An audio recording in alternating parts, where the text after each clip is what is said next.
Where are you from? We're all from somewhere. So you must be too.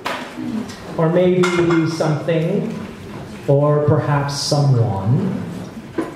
Even the ones who were born from concrete and cement, from the Bronx to Brooklyn, from the ABCs to the Hudson, have stories to tell about how the journey to get where they are now was a wild one. How it takes boroughs of many colored faces, and yellow books and holy books to raise a city child. How you've traveled through countries and cultures and classes before getting to that dinner table at dusk. So we must be from many places. And then, there are those of us who made a choice to meander beyond our Midwest cornfields, what's up? Or our unlocked Louisville homes. Corpus, sandy dunes, Jess, what's up?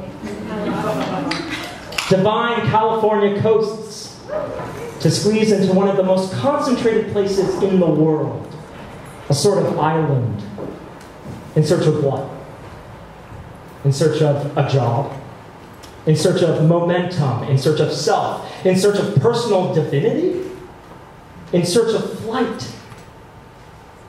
And then as you race past others with the wings of Icarus, globs of Elmer's glue and feather particles creating a trail behind you, someone has the nerve to shout at you, "Where are you going?" And you say, "To work." Or home. Or to a bar to meet my friend for happy hour. Or who the hell knows, why would you ask me that? Or to meet the person I'm supposed to become. And I really have to go now because if I am late, I will never forgive myself. You know, meeting who I'm supposed to become. Or, you know what? God, I have no idea. Why am I walking so fast? I moved to New York City 3 years ago, and after driving my boxes down the Atlantic coast, with some chums sandwiched between moving boxes in the back, into a room that I had to paint yellow because someone told me once that yellow is best for productivity. But it ended up being more of a butterscotch or poop.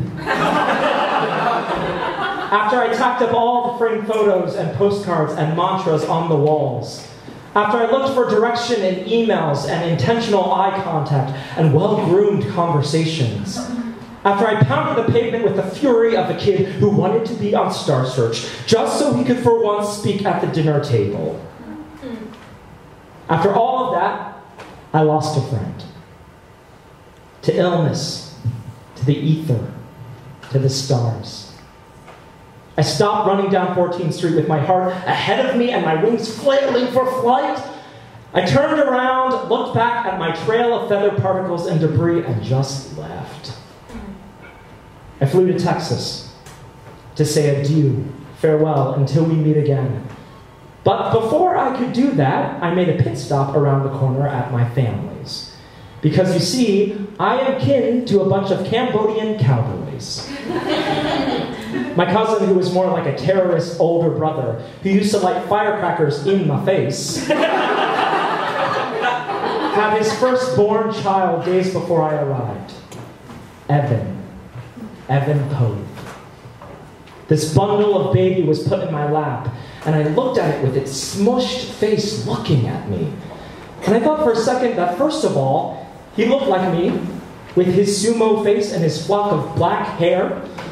And secondly, I thought about the space between where you are from and where you are going. Someone dies, someone's born, within seconds, moments of one another. You have this narrow margin, this itty-bitty margin, this marginal itty-itty bit to take it all in. So I went to my friend's celebration down the freeway, a party uniformed in red, where friendly, blubbering faces let red balloons fly into the air, hoping she would find our tokens of love. And I thought, where did she go? Where are these balloons going? Will they find her? In a quiet moment before I fly back, my dad asks me, how are you doing? I look at this man with a face that is a roadmap of me. This man I've been too scared to talk to because how could I compare scars when his scars tell stories and mine tell poems. His tell of survival and loss, and mine tell of hearsay. His tell concretely of where he is from, and mine tell of watching red balloons disappear into the air. He touches my shoulder. This man who has so much love for me, but can only hug me at the airport. And he looks at me like he's always wanted to tell me this. But in a moment of mutuality, he lets me know, I'm right there with you. So I fly back to the city.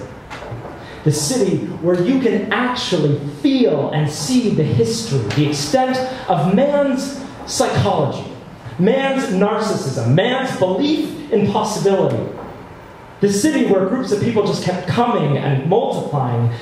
And as far as the city can reach back, it reaches up and forwards. Skyscrapers testing the sky's limits. The rhythm of progress under a cacophony of sirens and traffic and humans buzzing. And I just felt it.